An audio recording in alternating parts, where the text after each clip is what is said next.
And then we've been focusing on adolescents and I think, young adults, but I think the impact is cumulative over time. So when you're young and seems to be, fewer of those social difficulties are getting noticed, girls are talking about having more friendships and interactions. There starts to be that time period where everyone's not invited anymore. People start to select preferences.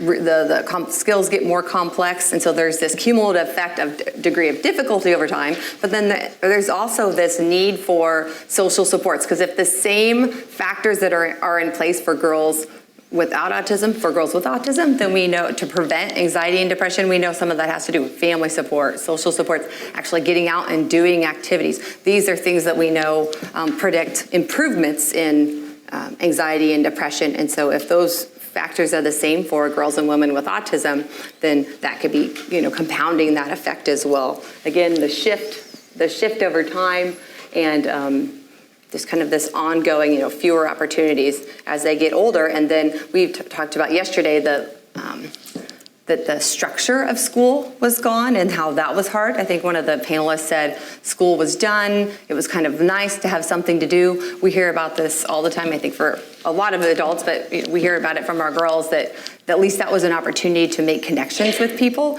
And now that potential pool of people to connect with is smaller and kind of just over time.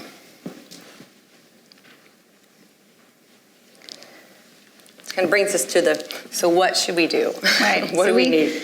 I think of this slide as kind of a formula that we would propose as a way that we might want to think about how we kind of better support this group of young girls and women, and thinking about what are we doing in terms of programs and supports across the lifespan, as well as helping people, connect with one another and help them develop their own kind of ongoing social opportunities and ongoing support that then we hope would lead to kind of a meaningful and sustainable impact in helping kind of change the course of some of these, heightened levels of risk factors that we're seeing in this group.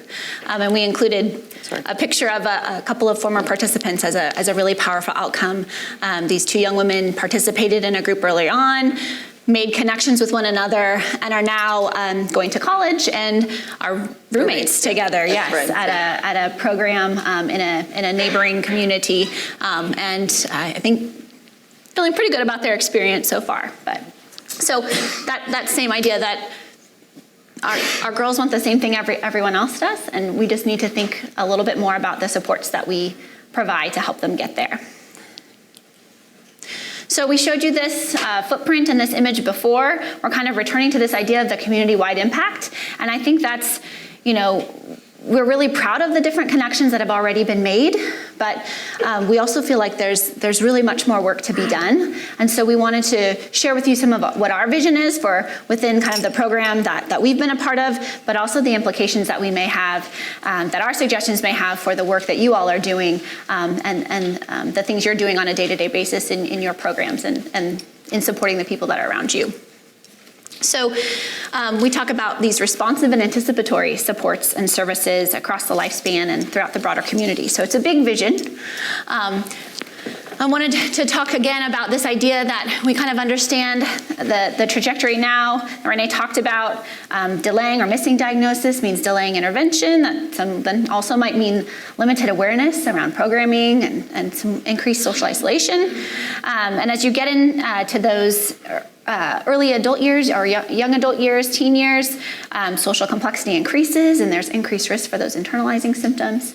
And that affects kind of all the domains of our lives. So what we're wondering is if we could change that trajectory and offer supports and interventions at various phases that might help mitigate some of that impact. So, having increasing knowledge and understanding, enhancing skills and building supports, and creating, more opportunities for developing and enhancing those protective factors.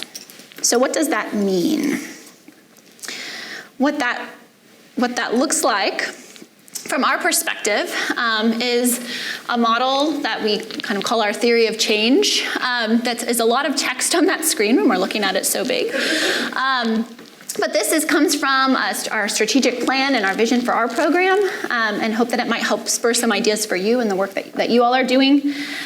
We want to really start from a place of enhancing and expanding programming and being responsive in developing programming that really addresses needs throughout the lifespan. So I know there are already questions about, okay, what about women in their 30s? What about other domains like work or dating, relationships? Those are all questions that have come to us and that we would see expanding and growing as well. But it's not just providing supports to individuals with a particular diagnosis, but really also training providers, community members, other partners in the community to be able to be more aware and accessible and welcoming and more inclusive of people with all kinds of abilities and needs. And then also providing some training and dissemination to people who are interested in implementing the kind of programming and the work that we're doing where they are and in the communities that they're a part of. So we envision that as we do that, we would see an increased, both an increase in kind of skill capacity of the girls and women that we all care about, but also an increase in skill and capacity of the communities that we're a part of, so that there's kind of this bidirectional relationship of support and understanding. We also hope that as that's occurring, then we see a more frequent and wider ranging array of programs that are responsive to kind of what those local communities identify, and that we see more frequent collaboration amongst community partners and providers to just better wrap around and provide supports and services.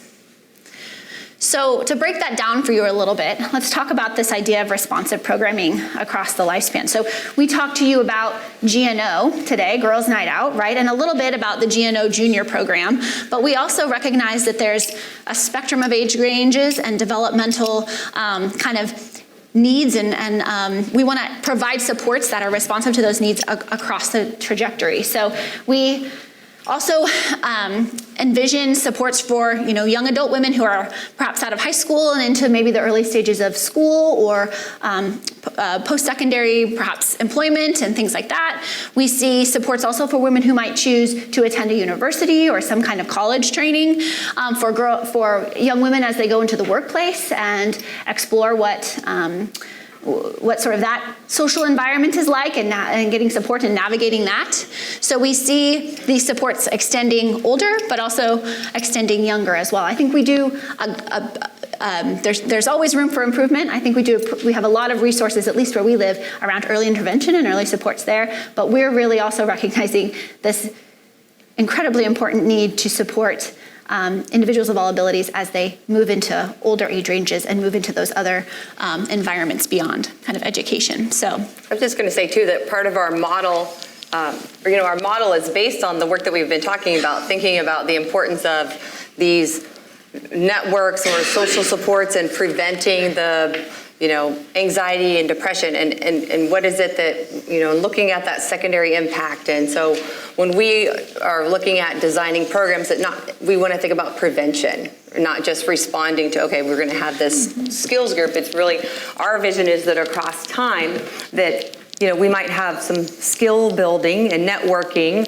or these kind of topic areas, right? That as we go through life, that these additional challenge, or like kind of new phases of our life, but also that if we start building networks, here, that by the time girls and women are older, then maybe that trajectory has changed. Like we feel like that's the way that we're going to have to do it, little by little. But I think that if you hear people talk about feeling connected, Nicole said, I felt like I belonged. We hear this all the time, and if those factors are what help mitigate anxiety and depression, or make it more likely you're going to be engaged in the work and meeting your goals and being confident and being independent, then it's shifting away from a model of intervention, or, probably when we first stood up here and told you about social skills, I think that's what we've really, at least I feel like we've come to over the years. It's not just we need interventions or skills programs. It's we need to shift the way that we think about,